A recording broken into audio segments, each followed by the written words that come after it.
오늘 저는 누가복음 4장 18절로 19절의 말씀을 가지고 주의 성령이 내게 임하셨으니 이란 제목으로 은혜의 말씀을 나누고자 합니다.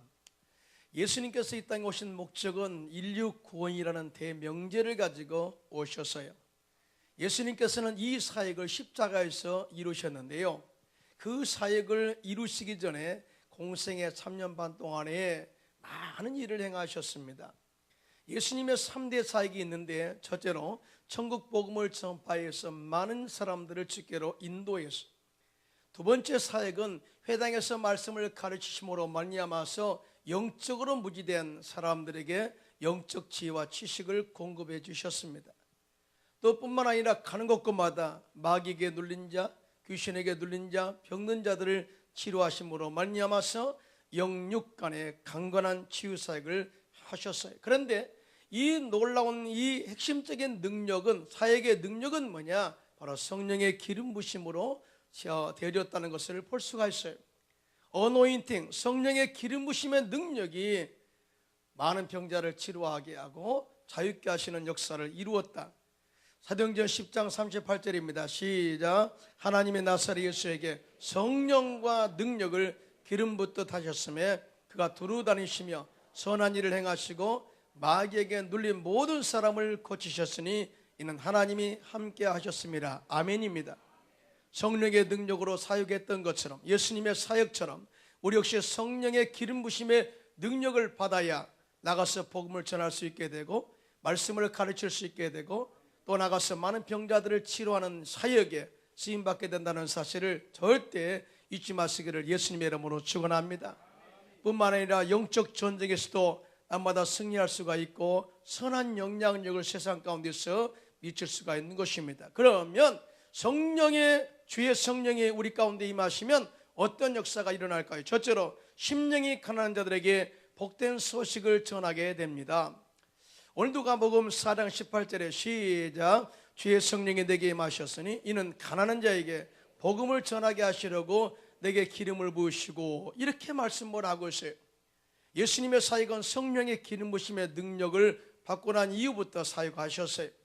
또 예수님께서 성령의 충만해서 40주야를 금식하시고 성령에 이끌려 광야에 나가사 마귀에게 시험 받을 때 말씀의 능력으로 마귀의 시험을 다 이기신 다음에 예수님께서 자라나신 곳 나사렛에 이르러 회당에 들어가서 말씀을 선포하기를 원하셔서 성경을 읽으려고 할 때 이사야 선지자서를 갖다 드렸습니다.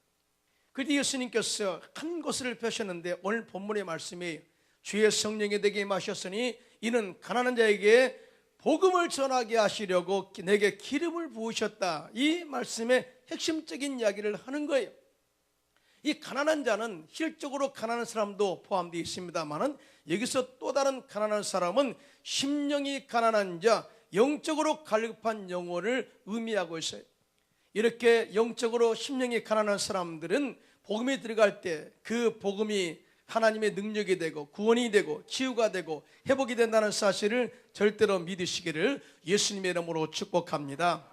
그래서 예수님께서는 산상수훈 팔복에서 마태복음 5장 3절에 시작. 심령이 가난한 자는 복이 있나니 천국이 그들의 것이며 라고 말씀하고 있어요.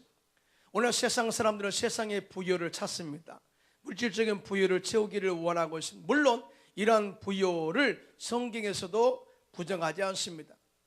아니, 오히려 더 이 풍성한 부여를 원하고 계시고 풍성한 하나님의 축복을 원하고 계세요. 그런데 중요한 것은 영적인 부여가 채워지고 난 이후에 생활의 부여, 물질의 부여가 왔을 때에 온전한 축복이 된다는 사실을 말씀해 주고 있는 거예요. 한마디로 영혼이 잘 돼야 범사가 잘 되고 강건한 복이 따라온다. 이 삼중 축복의 은혜가 있을 때 온전한 축복이 됨을 이야기하고 있는 거예요. 그러니까 영적인 부여가 채워지지 않고 세상의 부여는 타락의 길로 인도할 수밖에 없음을 경고하고 있는 것입니다. 마음이 딱딱한 사람, 심령이 가난한 사람은 하나님의 말씀을 들어도 그것이 복이 되지 않아요. 또 그것이 구원이 될 수 없어요. 그래서 이 산상수훈을 세상 사람의 관점을 가지고 팔복에 대해서 또 때론 각지에서 이렇게 만드는 사람이 있는데요, 영국의 뛰어난 신학자 J.B. 필립스라는 분이 팔복을 부끄러운 팔복으로 한번 바꿔놨어요. 한번 세상선의 관점에서 한번 만든 거니까요. 한번 들어보세요. 어떻게 바뀌었는가? 약삭 바른 자는 복이 있나니 저희가 이 세상에서 지혜가 오를 것이며, 누구를 이야기한 것 같아요? 또 부정한 자는 복이 있나니 저희는 상처를 받지 아니할 것이며, 불평하는 자는 복이 있나니 저희는 마침내 제 멋대로 갈 것이며, 환락에 빠진 자는 복이 있나니 저희의 죄에 대하여 결코 염려하지 않을 것이며, 사람을 혹사시키는 자는 복이 있나니 그 대가의 결과를 누릴 것이며, 이 세상에서 유식하다 한 자는 복이 있나니 자기의 일의 요령을 잘 알 것이며, 말썽을 일으키는 자는 복이 있나니 저희로 사람들의 주목을 받게 할 것임이라. 여러분 어떻게 생각하세요? 그렇잖아요. 세상에는 역설적으로, 하나님께서 역설적으로 말합니다. 심령이 강한 자는 복이 있나니, 화평케 하는 자는 복이 있나니, 자꾸 우리에게 희생과 우리의 모든 헌신을 요구하는데 거기에 따른 복이 있다는 거죠. 이것을 심령이 가난한 자로 묘사하고 있어요. 그런데 심령이 딱딱한 자의 삶은 세상적인 삶은 되도요, 세상에 추구하는 이기적인 복이라는 사실을 이야기하고 있어요. 여러분, 이런 사람들에게 예수를 때 복음이 온전히 들어갈 수 있을까요? 절대 들어갈 수 없는 거예요. 절대 구원의 은혜를 체험할 수 없는 거예요. 그래서 예수님께서는 심령이 가난한 자가 복이 있다 말씀하시고, 이런 사람에게 복음이 구원이 되게 하고 치유와 회복이 된다, 이렇게 말씀을 하고 있는 것을 보게 됩니다. 사랑하는 성도 여러분, 영적으로 회복되기를 원하십니까? 은혜가 충만하기 원하십니까? 그러면 우리의 마음의 심령이 하나님의 은혜로 갈급함이 있어야 돼. 가난해야 돼. 우리 영적으로 심령이 가난한 사람은 하나님의 은혜를 한없이 그리워합니다. 사모하게 됩니다. 심령이 가난한 사람은 전적으로 하나님을 의지하고 하나님의 도우심을 바랍니다. 심령이 가난한 사람은 타인을 용납하고 용서하고 축복하는 마음을 갖게 됩니다. 심령이 가난한 사람은 성령 충만한 갈급함을 언제나 사모하면서 성령의 인도하심을 사모하고 있는 것을 보게 됩니다. 이러한 심령의 가난함이 저와 여러분에게도 넘쳐나기를 예수님의 이름으로 축원합니다. 잠언서 8장 17절입니다. 시작. 나를 사랑하는 자들이 나의 사랑을 입으며 나를 간절히 찾는 자가 나를 만날 것임이라 말씀하셨어요. 심령이 가난한 자가 하나님을 찾아요. 그럴 때 주님이 영으로 만나 주시고 우리의 모든 필요를 채워 주시고 우리의 상처난 영혼을 치유하셔서 영혼이 건강하도록 인도한다는 사실을 절대 누리시기를 예수님의 이름으로 축원합니다. 둘째로 주의 성령이 내게 임하시면 어떤 역사가 일어나냐? 영적으로 포로된 자, 눌린 자를 자유롭게 한다 말씀하셨어요. 오늘 보면 누가복음 4장 18절 중하반절인데요, 다 같이 시작. 내게 기름을 부으시고 나를 보내사 포로된 자에게 자유를, 눈먼 자에게 다시 보게 함을 전파하며 눌린 자를 자유롭게 하고 그랬어요. 여기서 말하는 포로된 자, 눌린 자는 어떤 자예요? 세상에 누군가에 눌려 있어서 자유함이 없는 자들을 말합니다. 그런데 성령과 말씀의 능력으로 이들을 자유케 하신다고 말씀하고 있습니다. 한마디로 영적 해방이 성령의 역사 가운데서 일어난다 그 말이죠. 사람들이 영적으로 눌려있다는 것은 참으로 고통스러운 거예요. 예수님께서는 사람들을 치료하실 때 그 사람을 자세히 관찰합니다. 그리고 뭐에 눌려있는가를 보시고 그에 합당한 치유를 하신 것을 보게 됩니다. 그래서 예수님께서는 변화산상에서 기도하시고 내려오실 때에 불에도 넘어지고 또 물에도 넘어지면서 자기 몸이 너무나 정말 혹사시키는 그 소녀를 그 안에서 귀신을 쫓아내줌으로 말미암아서 온전하게 치료 안 받았어 다 원래 자기 집으로 돌아가게 한 것을 보게 됩니다. 이 마귀에게 눌린 자를 주께서 자유케 하심으로 말미암아 온전한 삶을 살게 하신 거예요. 또 뿐만 아니라 군대 귀신에 들려가지고 집에도 들어가지 않고 무덤 사이를 왕래하면서 많은 사람들을 공격하고 심지어 자기 몸까지 해하고 다녔던 그 사람이 예수님을 만났어요. 예수님께서 그를 살펴보니까 그 속에 군대 귀신이 있는지라 어느 누구도 그걸 제압할 수 없어요. 그래서 예수님께서는 그 귀신에게 명령하기를 나오라 명령했을 때 2천만 원 되는 군대 귀신이 나옴으로 말미암아서 그 사람은 정신이 온전해지고 치유가 임함으로 말미암아서 가정으로 돌아가게 된 것을 보게 됩니다. 하나님은 살아계십니다. 성령의 능력으로 지금도 마귀에게 눌린 자, 고통당한 자, 귀신에게 포로된 자를 자유케하시는 역사가 성령의 능력으로 이루어진다는 사실을 절대로 믿게 되시기를 예수님의 이름으로 축원합니다. 누가복음 6장 18절에 예수님께서 다 같이 시작. 더러운 귀신에게 고난받는 자들도 고침받은지라 그랬어요. 예수님께서는 이렇게 마귀에게 눌린 자, 또 마귀에게 포로된 자를 치료하셔서 온전한 삶을 살게 하신 것을 보게 됩니다. 이 모든 것이 성령의 능력으로 지금도 우리를 통해서 일어날 것을 믿으시면 아멘 하시기 바랍니다. 최근 우리나라 최고의 지도자가 잘못된 영에 사로잡혀서 국정의 많은 분야에서도 농단을 당한 것을 보게 됩니다. 그 안에 성령과 복음의 빛이 없으면 어두운 세력이 빛으로 가당해서 그 안에 들어와서 그 사람의 마음을 장악하고 유린하여서 마음대로 다스리고 조정했어요. 그리고 그 인격과 그 가정과 또 사회의 공동체, 이 나라의 엄청난 파괴력을 하도록 그렇게 또 마귀가 조장되어서 역사하는 것을 보게 됩니다. 여러분, 이것 때문에 우리 국민들의 마음이 상처를 엄청나게 받아서 신뢰했던 대통령이 믿을 수 없는 사람이 되었으니 얼마나 마음의 상처가 됐겠습니까? 그 분노가 극에 달했어요. 극에 달했어요. 여러분, 우리가 이때 해야 할 것이 무엇일까요?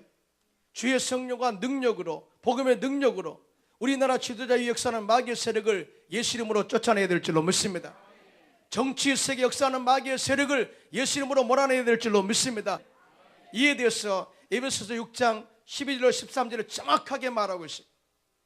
다 같이 함께 합독합니다. 시작. 우리의 씨름은 혈과 육을 상대하는 것이 아니요 통치자들과 권세들과 이 어둠의 세상 주관자들과 하늘에 있는 악의 영들을 상대함이라. 그러므로 하나님의 전신갑주를 취하라. 이는 악한 날에 너희가 능히 대적하고 모든 일을 행한 후에 서기 위함이라. 아멘. 이 나라가 건강하게 서기 위해서, 우리나라가 온전하게 영적으로 서기 위해서, 이 나라 경제가 회복되기 위해서, 우리 국민들의 상처가 치료 안 받고 다시 건강한 모습으로 서기 위해서는 영적 전쟁을 선포하고 싸워야 되는데, 그 위에 역사하는 영들이 뭐냐? 정치들을 위해, 통치자들을 위해, 권세들을 위해, 어둠의 세력들을 위해 역사한다는 거예요. 그런데요, 이것을 싸우기 위해서는 우리 힘으로 안 돼요. 그래서 하나님의 전신갑주를 취하라 말씀하고 있는데, 여러분, 전신갑주가 뭐예요?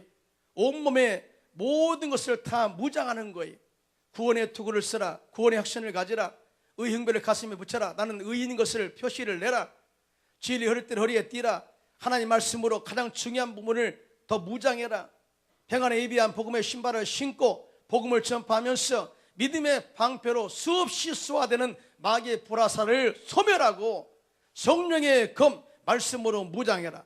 이렇게 한다고 해서 마귀가 절대 우리를 두려워하지 않는다는 거예요. 그래서 이 무기를 사용하는 방법이 에베소서 6장 18절에 정확하게 나와 있는데, 다 같이 한번 합독합니다. 시작. 모든 기도와 간구를 하되 항상 성령 안에서 기도하고 이를 위하여 깨어 구하기를 항상 힘쓰며 여러 성도를 위하여 구하라. 아멘입니다. 이 전신갑주의 영적인 무기를 사용하는 능력의 방법이 뭐냐? 모든 기도, 간구, 합심기도, 그리고 성령 안에서 무시로 기도해서 깨어 기도하는 것. 계속해서 기도라고 말합니다. 기도 외에는 이런 역사가 일어나지 않습니다. 할렐루야. 그래서 이 나라가 다시 한번 영적으로 회복되고 우리 상처난 우리 백성들의 마음을 치료하고 다시 한번 경제가 회복되고 일어설 수 있는, 건강한 몸으로 일어설 수 있는 것은 합심기도밖에 없어요. 합심기도. 불평과 원망 대신에, 절망과 한숨 대신에 합심기도로 마귀의 세력을 데려가여 쫓아내야 합니다. 한 사람이 천을 쫓고 두 사람이 만을 쫓고 삼겹줄은 끊어지지 않는다 말씀했으니 그대로 될 줄로 믿습니다. 고린도후서 3장 17절입니다. 시작. 주는 영이시니 주의 영이 계신 곳에는 자유가 있느니라 그랬어요. 주의 영이 있으면 그곳에 어둠의 세력이 물러갑니다. 귀신이 쫓겨갑니다. 마귀가 떠나갑니다. 또 눌린 자들이 자유케 되는 역사가 일어나게 되는데, 사회뿐만 아니라 개인의 삶에서도 그런 역사가 일어나게 돼요. 제가 헝가리에서 현지인 사역을 11년 동안 했어요. 헝가리에서 사역하는데 매주 수요일마다 노방전도를 나갑니다. 거기에는 노숙자들이 참 많아요. 대학 교수를 하다가 노숙자 된 사람도 있고, 직장 생활하다가 노숙자 된 사람도 많이 있는데 그 가운데 어딜라라는 그런 사람은 전기 기술자인데 술 때문에 노숙자가 되어버렸어요. 희망이 없습니다. 미래가 없습니다. 이런 고통 가운데 있는 이 어딜라가 수요일마다 우리가 복음을 전하는 그 복음을 듣고 예수를 영접했어요. 그리고 나서 교회에 나와서 기도한 가운데 성령이 임하게 되자 그 속에 있는 귀신이 쫓겨가고 마귀의 눌림으로부터 술마귀로부터 자유함을 얻게 된 다음에 그 어머니를 전도해서 가족을 구하신 것을 보게 됩니다. 할렐루야. 또 뿐만 아니라 이 빅토리아라는 자매는 그 아들과 함께 거리를 방황하는데 그 술과 도박에 빠져버렸어요.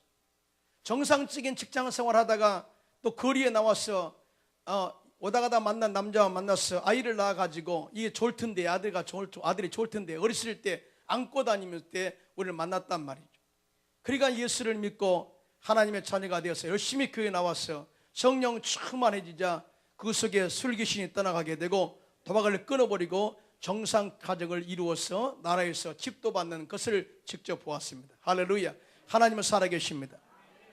이와 같이 성령이 임하시면 개인 속에 역사하는 마귀가 귀신이 떠나가게 되고 또 회복되게 되고 정상 가정을 이루게 되고 하나님께서 그 가정에 영혼육이 잘 되도록 인도한다는 사실을 절대로 믿으시기를 예수님의 이름으로 축원합니다. 이런 역사가 저와 여러분에게 성령의 능력으로 매 순간마다 나타나기를 예수님의 이름으로 축복합니다. 마지막 세 번째로 영적으로 눈먼 자의 눈을 다시 뜨게 하여 보게 하는 능력이 있어요. 오늘 본문 누가복음 4장 18절 중반에 보니까 눈먼 자에게 다시 보게 함을 전파한다 이렇게 말씀하고 있는데 이 말씀이 우리가 재조명하면서 다시 한번 깊이 생각할 아주 단단한 단어가 하나 있습니다. 다시 보게 함에서 다시라는 부사예요. 다시. 이 말씀을 한번 생각해 보세요. 다시라는 그 말은 뭐예요? 언젠가 전에 눈을 떴었던 때가 있었다는 거죠. 언젠가 눈을 떴었던 때가 있었다는 거예요. 그런데 지금은 감격이 있어서 다시 보게 해야 되는데 영적인 눈을 떠야 된다. 여러분, 눈을 떴었던 때가 언제일까요? 그때가 바로 하나님의 인류 사상 아담과 하와를 창조하셨고 에덴 동산을 살게 하셨던 때예요. 하나님께서 인류 사상 아담과 하와를 흙으로 창조하시고 그 코에 생기를 불어넣으셨어요. 한마디로 생명이 된 겁니다. 영적인 존재가 된 겁니다. 그가 영이 살아있을 때, 영이 눈이 떠있을 때는 하나님 볼 수 있었고 하나님과 함께 거닐며 대화할 수 있었고 하나님께서 예비하신 에덴 동산의 축복을 누릴 수가 있었던 거예요. 그런데 아담과 하와가 하나님께서 먹지 말라는 선악과를 딱 먹는 순간에 이 땅에 죄가 들어왔고 죄가 들어오자 우리의 영이 죽어버렸어요. 영의 눈이 감겨버린 거예요. 그리고 하나님을 볼 수 없고 하나님과 대화해도 음성이 들리지 않은 거예요. 영적인 가르쳤기 때문에 하나님의 영의 말씀이 들려오지 않습니다. 결국은 타락의 길로 갈 수밖에 없는 인생이 되어버린 거예요. 그런데 이런 인생들을 구원하시기 위해서 하나님께서 독생자 예수님 2000년 전에 보내셨어요. 동정녀 마리아에게 나시고 성령으로 잉태되게 하셨어. 그분이 육신이 되어서 이 땅에 오심으로 십자가에서 마귀의 정사와 권세를 벗겨버리시고 무력화해서 조롱거로 삼으시고 십자가로 승리했습니다. 할렐루야. 그리고 죽으셨다가 살만에 부활하심으로 말미암아 사망 권세를 이기시고 모든 믿는 자들의 부활의 산 소망이 되게 하셨어요. 자, 그분을 믿으면 영혼육이 구원받을 뿐만 아니라 우리에게 감겨졌던 눈이 다시 떠지는 거예요. 영의 눈이 떠진 거예요. 그런데 성령이 이 우리 안에 들어올 때 그 눈이 떠지는 거예요. 여러분 생각해보면 사도 바울을 볼까요? 사도 바울이 얼마나 열심히 썼어요. 대대로 내려온 장로들의 유전과 율법에 매여서 그것을 지키기 위해서 예수 믿는 사람들을 얼마나 공격했고 얼마나 잡아서 가뒀는지 모릅니다. 그런 그가 다메섹에서 예수 믿는 사람들을 잡아 가두려고 가는 도중에 빛 가운데 예수님을 만나게 됩니다. 그 빛이 얼마나 강렬했던지 그 순간에 눈이 멀고 말았어요. 그런데 그 이로부터 소리가 들립니다. 사울아 사울아 내가 나를 어찌 핍박하느냐. 누굽니까? 나는 네가 핍박하는 예수다. 이 깜짝 놀랍니다. 눈은 멀었죠. 앞을 볼 수 없죠. 그래서 사람들의 도움을 받아가지고 다메섹 집과 거리에 있는 유다 집에 있을 때 하나님께서 주님의 제자 아나니아를 일으키셔서 바울에게 보내서 안수기도하게 합니다. 아나니아가 순종하여 떠납니다. 사도행전 9장 17절로 19절 상반절입니다. 시작. 아나니아가 떠나 그 집에 들어가서 그에게 안수하여 이르되 형제 사울아, 주곧 내가 오는 길에서 나타나셨던 예수께서 나를 보내어 너로 다시 보게 하시고 성령으로 충만하게 하신다니 즉시 사울의 눈에서 비늘 같은 것이 벗겨져 다시 보게 된지라. 일어나 침례를 받고 음식을 먹으며 강건하여 지니라. 할렐루야. 예수를 믿은 성도들을 핍박하던 사울이 아나니아 안수기도를 받을 때 성령의 충만하시자 눈에 비늘 같은 것이 벗겨졌어요. 다시 말해서 영적으로 장님이 된 사도 바울이 성령의 충만한 능력이 임하자 영의 눈이 떠지면서 하나님의 사명을 발견하게 된 것입니다. 또 사명을 완수하게 된 것입니다. 할렐루야. 사랑하는 성도 여러분, 영적으로 하나님의 은혜를 알기를 원한다면 우리 역시 우리 세상의 지식들이 다 벗겨져야 돼요. 우리가 의지하고 있는 자아가 다 벗겨져야 됩니다. 우리가 의지하고 있는 것들이 다 벗겨져야 됩니다. 세상의 상식이 벗겨져야 됩니다. 이것은 바로 성령의 능력으로 벗겨질 때 하나님의 길이 보이고 하나님의 지혜가 보이고 하나님 말씀의 능력이 우리 가운데 역사하게 되는 것입니다. 여러분, 성령의 충만한 능력이 있을 때에 우리 앞에 있는 세상의 모든 눈이 다 벗겨지게 되는 거예요. 영적인 파트너십이라는 책의 저자 헨리 블랙커버가 그의 아내와 함께 인도네시아 이스트 자바에서 이정표가 없는 길에서 한 마을을 찾기 위해서 1시간을 돌아다녔어요. 이정표가 없으니까 그 마을을 찾을 수가 없는 거죠. 그래서 결국 차를 세우고 지나가던 남자에게 그 마을이 어디 있냐고 물었습니다. 그가 인도네시아어로 캐시나라고 이야기했어요. 캐시나라는 것은 저쪽이에요. 사실은 저쪽이요 라고 하면 가면 되지만은 사실 방향은 알지만 정확한 장소는 모른다 그 말이죠. 그런데 이 남자가 차에 올라타면서 내가 같이 가서 길을 안내할 거예요 그러는 거예요. 사실은 이 블랙커버가 생각할 때 너무 멀리 가면 어떻게 돌아올 수 있겠냐고 정중하게 거절했지만 아니에요, 얼마 되지 않아요. 그러면서 끝까지 도와주겠다고 이야기합니다. 그때부터 이 사람은 어려울 것이 없었던 거죠. 그 남자가 지시한 대로 핸들 오른쪽으로 꺾으라 하면 오른쪽으로 꺾고 왼쪽으로 가시오, 왼쪽으로 가고 결국은 얼마 있지 않아서 목적지에 도달하게 되었습니다. 그때 이 헨리 블랙커버가 깨달은 게 있었어요. 영적으로 깨달은 게 있었어요. 이렇게 이야기합니다.